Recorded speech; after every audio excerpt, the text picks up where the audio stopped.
Ken Rubbercam's Mortgage Minute on Wednesday, February 27th. Hey, RSP season is almost past. I mean, we're in a busy swing right now.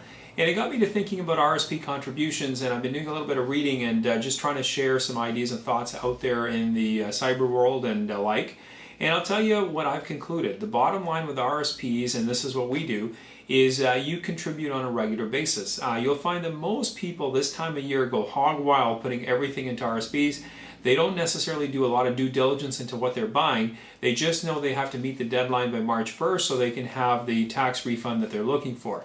And it's kind of a hit and miss strategy. Sometimes you might do really well and pick some winning stocks, but quite honestly, it's you could also catch the market at a pretty low point as well. So it's no guarantees there. So what's a smarter way to do it?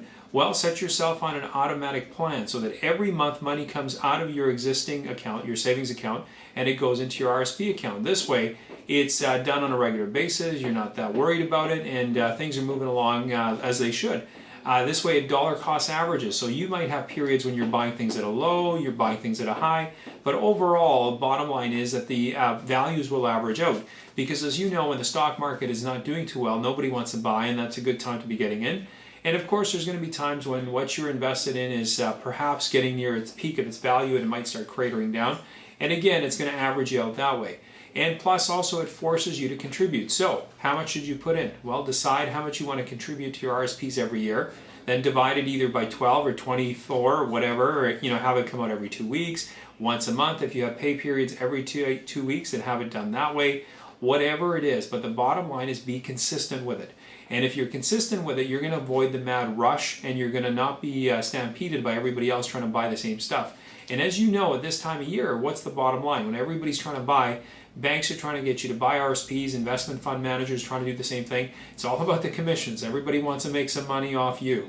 So you've got to do the smart thing and decide and be contrarian to it and do it basically, like I said, all year round.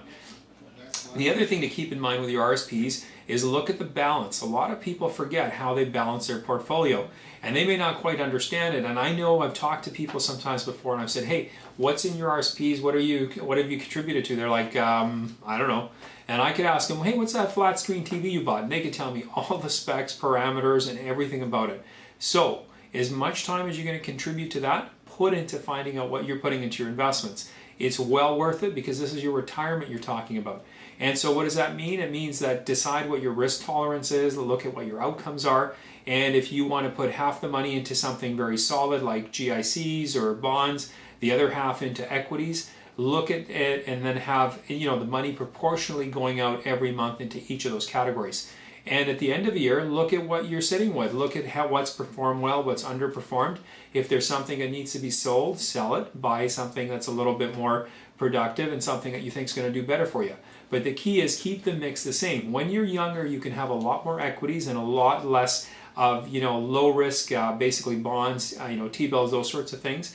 But as you get older, you're going to want things more in cash, more in liquid, less in stuff that's volatile and risky. Again, I'm not a financial planner. This is just my 2 cents worth. What I'd encourage you is get a good financial planner, somebody who's knowledgeable in that arena who will become a partner with you in your life with this, because it is a long-term process.